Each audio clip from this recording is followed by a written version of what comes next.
ക്രിസ്തുവേശുവിൽ എല്ലാ പ്രിയപ്പെട്ടവർക്കും വന്ദനം. അനുഗ്രഹീതമായ ഇന്നത്തെ അനുദിന മന്നയിൽ കർത്താവ് നമ്മോട് ഇടപെടുന്ന ദൈവത്തിൻ്റെ ശബ്ദം എബ്രായ ലേഖനം 12-ാം അധ്യായത്തിൻ്റെ 2-ാമത്തെ തിരുവചനം. എബ്രായ ലേഖനം അപ്പോസ്തലനായ പൗലോസിനാൽ എഴുതപ്പെട്ടതാണെന്ന് വേദപണ്ഡിതന്മാർ പറയുമ്പോൾ 2-ാമത്തെ വാക്യം ഇപ്രകാരമാണ് പറയുന്നത്: വിശ്വാസത്തിൻ്റെ നായകനും പൂർത്തി വരുത്തുന്നവനുമായ യേശുവിനെ നോക്കി ഓടുക. നമ്മുടെ ജീവിതയാത്ര യേശുവിനെ നോക്കി നാം ഓടുന്നെങ്കിൽ നമ്മുടെ ജീവിതത്തിൻ്റെ പ്രതിസന്ധിയുടെ നാൾവഴികളിൽ, നമ്മുടെ ജീവിതത്തിൻ്റെ ക്ലേശകരമായ അനുഭവങ്ങളുടെ നടുവിൽ, നാം നേരിടുന്ന പ്രതികൂല സാഹചര്യങ്ങളുടെ നടുവിൽ നാം ഉഴന്നു പോകുവാൻ അനുവദിക്കാതെ അവൻ നമുക്ക് ദൃഷ്ടി വെച്ച് ആലോചന പറഞ്ഞു തന്ന്, പോകേണ്ടുന്ന വഴി കാണിച്ചു തന്ന്, ദൈവിക സഹിത്വത്തിലും സാന്നിധ്യത്തിലും സംരക്ഷണയിലും കരുണയിലും നമ്മെ പോറ്റുന്ന കർത്താവിൻ്റെ കരങ്ങൾ നമുക്ക് ഏൽപ്പിച്ച് പ്രാർത്ഥിക്കാം.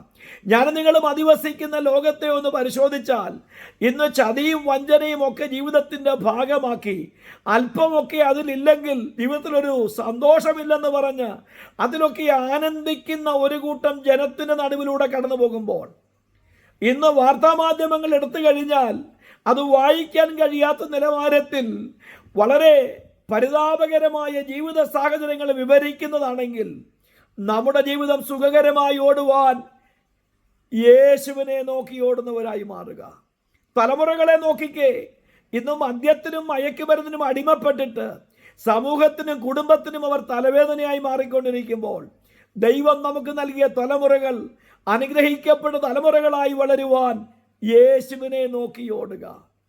ഉപജീവന മാർഗങ്ങൾ പരിശോധിച്ചാൽ ജോലി ചെയ്തിട്ടും തക്ക സമയത്ത് ശമ്പളം പലപ്പോഴും ലഭിക്കാൻ കഴിയാതെ നാളുകളായി അധ്വാനിച്ചിട്ടതിൻ്റെ അധ്വാന ഫലത്തെ തടഞ്ഞു വെച്ചിരിക്കുന്ന അനുഭവങ്ങൾ നാം കേൾക്കുന്നുണ്ട്, കാണുന്നുണ്ടെങ്കിൽ നമ്മുടെ നന്മ നാം തന്നെ അനുഭവിക്കുവാൻ, സങ്കീർത്തനക്കാരൻ പറഞ്ഞു, നിന്റെ നന്മ നീ തന്നെ അനുഭവിക്കുവാൻ തക്കവണ്ണം ദൈവത്തിൻ്റെ കരം നമുക്ക് അനുകൂലമായി ചലിക്കേണ്ടതിന് യേശുവിനെ നോക്കി ഓടുന്നവരായി മാറുക. കുടുംബജീവിതത്തിൻ്റെ തലങ്ങൾ പരിശോധിച്ച് ഇന്ന് സ്നേഹവും വിശ്വാസവും ഒക്കെ മരീചികയായി മാറിക്കൊണ്ടിരിക്കുമ്പോൾ, സ്നേഹവും വിശ്വാസവും ഒക്കെ നഷ്ടപ്പെട്ട് കുടുംബ ബന്ധങ്ങൾ ശിഥിലമായിക്കൊണ്ടിരിക്കുമ്പോൾ, ദൈവത്താൽ പണിയപ്പെട്ട കുടുംബമായി മാറുവാൻ യേശുവിനെ നോക്കി ഓടുക.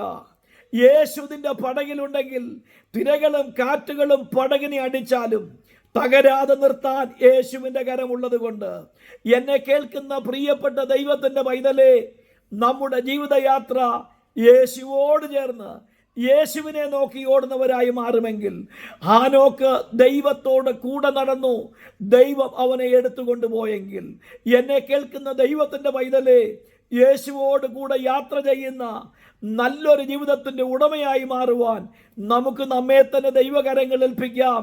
വിനയാന്യതരായി ദൈവസന്നിധിയിൽ നമ്മെ തന്നെ സമർപ്പിക്കാം. ഞാനും നിങ്ങളും അധിവസിക്കുന്ന ദേശങ്ങളിൽ യുദ്ധത്തിൻ്റെയും യുദ്ധശ്രുതികളുടെയും വാർത്തകൾ കേൾക്കുമ്പോൾ ഭയരഹിതരാകാതിരിപ്പാൻ, ഭയപ്പെട്ടു പോകാതിരിപ്പാൻ യേശുവിനെ നോക്കി ഓടുക. യേശു കൂടെ ഉണ്ടെങ്കിൽ അവൻ നമ്മോട് അരുളി ചെയ്തു, ഭയപ്പെടേണ്ട, ഞാൻ നിന്റെ കൂടെയുണ്ട്. ഭയപ്പെടേണ്ട, ഞാൻ നിന്റെ വലങ്കരത്തിൽ പിടിച്ചിരിക്കുന്ന ദൈവമാ.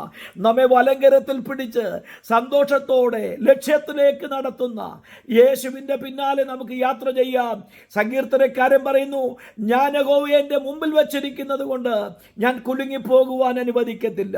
അത് നമ്മെ കുലുങ്ങിപ്പോകാൻ അനുവദിക്കാതെ, വീണു പോകാൻ അനുവദിക്കാതെ, തകർന്നു പോകാൻ അനുവദിക്കാതെ കർത്താവിൻ്റെ ബലമുള്ള കരങ്ങൾ പിടിച്ച് യാത്ര ചെയ്യുന്നെങ്കിൽ ഞാനും നിങ്ങളും നിശ്ചയമായി സന്തോഷത്തോടെ കർത്താവിൻ്റെ കൂടെ ജീവിപ്പാൻ ഇടയാകുമെങ്കിൽ നമുക്ക് അതിനുവേണ്ടി ഉത്സാഹിക്കാം. നമ്മുടെ ജീവിതത്തെ കർത്താവിൻ്റെ കരങ്ങളിലേക്ക് ഏൽപ്പിക്കാം. നല്ലൊരു ദിനം ആശംസിക്കുന്നു. God bless you all.